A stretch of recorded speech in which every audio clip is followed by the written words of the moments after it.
Well, now that musical is finally over, I actually have a little bit of free time on my hands. So, it's kind of weird.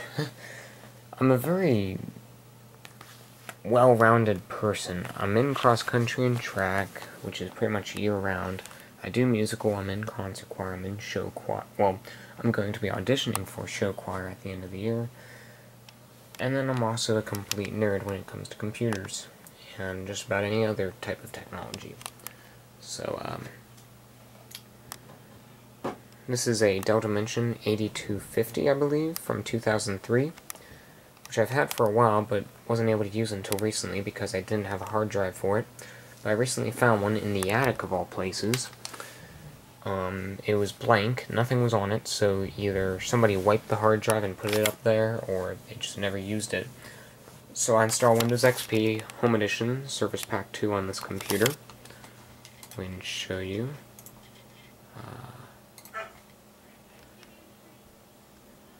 There we are.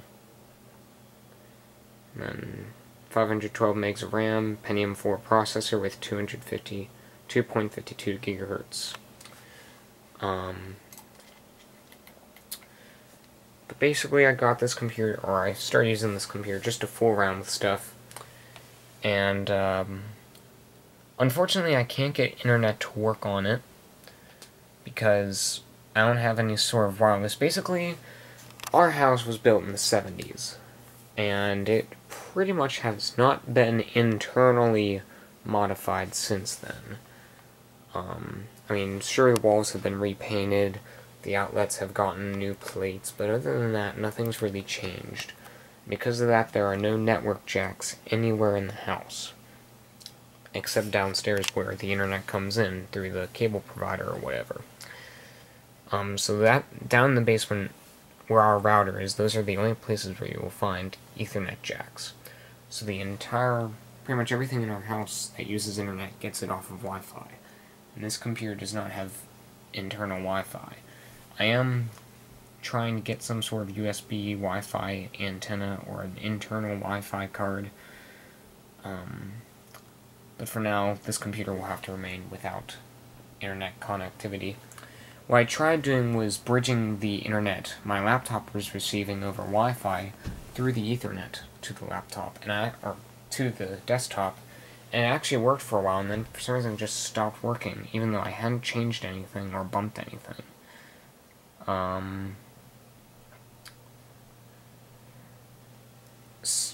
However, file sharing still works. So, since this computer is going to serve no purpose other than me messing around with stuff on it, I installed a bunch of emulators on it. Basically, how I did that, I downloaded the different emulators, the Windows emulators on this computer, and then I connected to the network I made for sharing files between these two computers, and dragged the ROMs and the emulator files over to the shared documents on this computer, and that's how I got them on. And then I have this USB controller that I think I made a video about like more than a year ago, and that's plugged into the back there. So right now I have NES, Sega Genesis, SNES, and Nintendo 64 running on there. Let's start with the classic NES emulator. Let's open a game. How about Mario Brothers 3? And let's just mount the camera on top of this box and hope it doesn't fall over. You can see it emulates almost perfectly.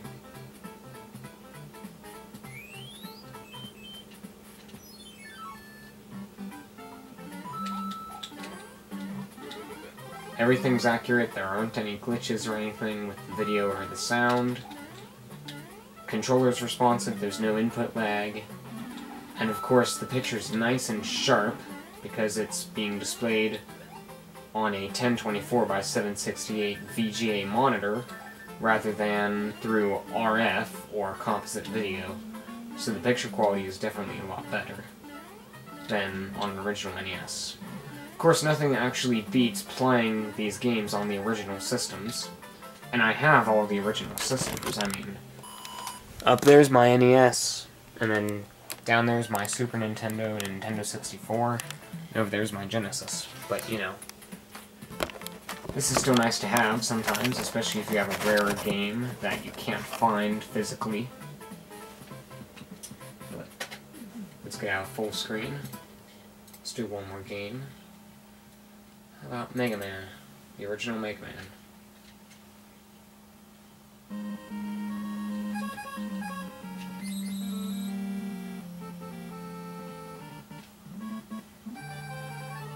Pretty awesome stuff right here. Look at that, the original Mega Man, which actually had a point system. Plays just like on an NES. And because I'm using a CRT monitor, the picture looks really good.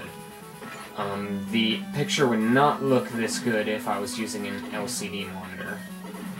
Because, you know, old games typically look like crap on LCD displays, because they can't properly upscale it like a CRT can. So if you're a retro gamer, I suggest keeping a CRT around.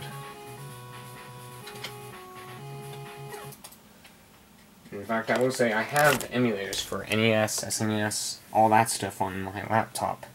But I don't like to play them on here because it doesn't look very good, because the LCD can't upscale it right. But let's try Super Nintendo. Actually, no, let's go with Sega Genesis. Ooh. I think Fusion, that's what I'm using for this, Fusion. I think this can also, yeah, this also emulates Master System, 32X, Game Gear, and even Sega CD games. So this is pretty much your all-in-one Genesis emulator. Let's play Sonic the Hedgehog.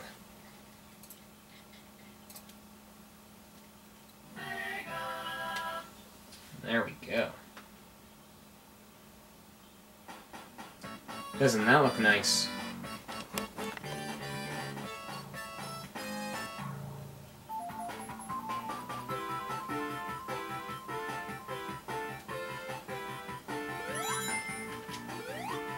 Let's just start a game. Show you how awesome this is. Again, picture and sound quality are about as good as an original Genesis, if not better. The only thing is that sometimes there's like these little, I guess sort of like lag lines that appear on the screen. I don't know how to describe them. You might be able to notice them on camera, probably not, but, you know, whatever. Other than that minor little graphic bug, emulation is, again, pretty much perfect. Windows has a lot better emulators than Mac does, though the emulators for Mac are starting to get pretty good. There are more options for Windows, and most of them are better emulation. Or, blah. Most of the Windows emulators are just better anyway. Whoa. Don't even know what I did there. Let's close out of that, and let's go to the Super Nintendo emulator. ZSNES. This is pretty much the one SNES emulator that just about everyone uses. Let's load Megaman X3. Very rare game, as far as I know. I mean, I've never seen it in person.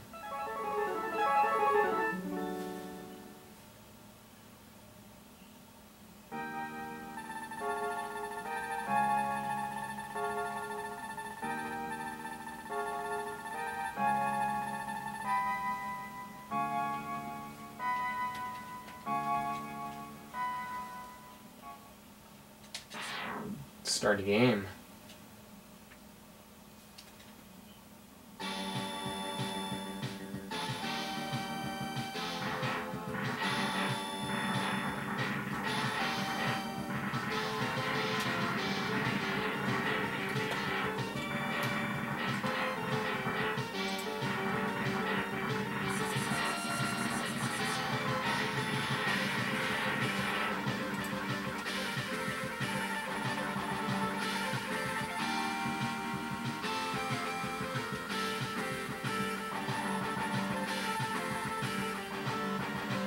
been a while since I've played this. See how good I can do. Again, picture looks amazing on a CRT monitor. That's all I can say.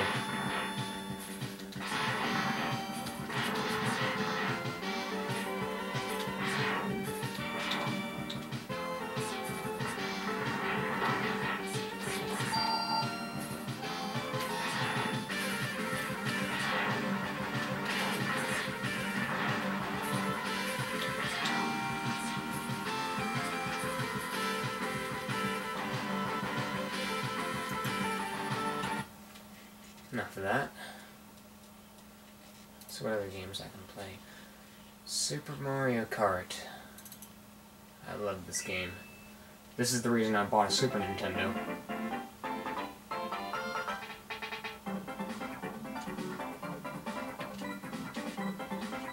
This is the original Mario Kart right here.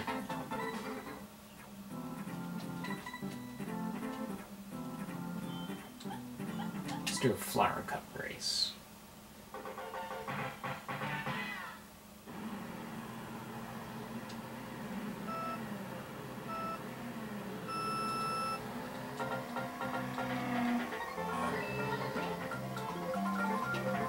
Woo. It's been a long time since I've played this. I don't even remember how to play.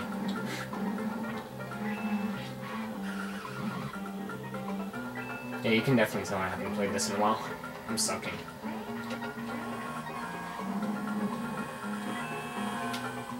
Enough of that. Let's move on to the last emulator I've installed, which is the Nintendo 64 emulator, Project 64. I'm really surprised that this thing runs as well as it does. This was actually the first emulator I installed. So far I only have 3 games on here. Mario! Hello! Let's pull on Mario's face.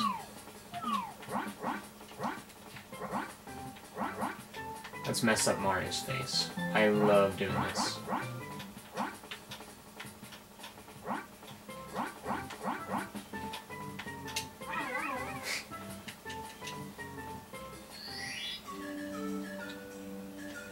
See, I already have a file here. And it runs very smoothly. Occasionally there will be a little bit of, like, a skipped frame or something. Because not only is this emulating the Nintendo 64, but it's actually upscaled. Like, it's actually increasing the resolution of the 3D objects. The 2D objects are not being upscaled, so they're very pixelated.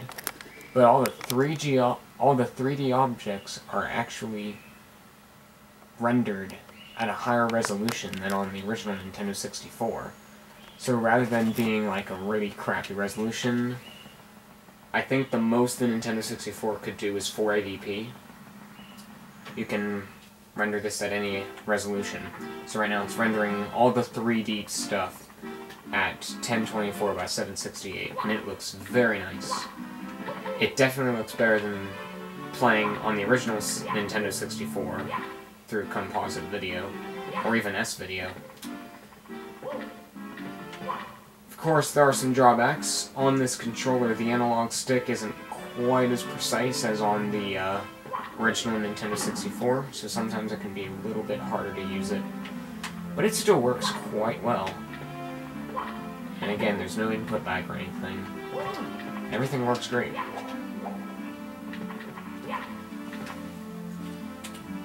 Enough of that. I think I have one more game on here. Super Smash Brothers.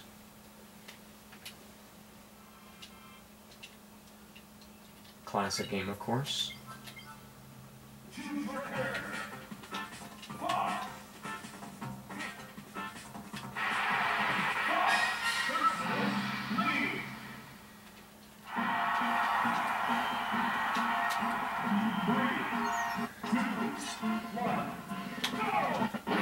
And of course, right there, the game lagged for a second.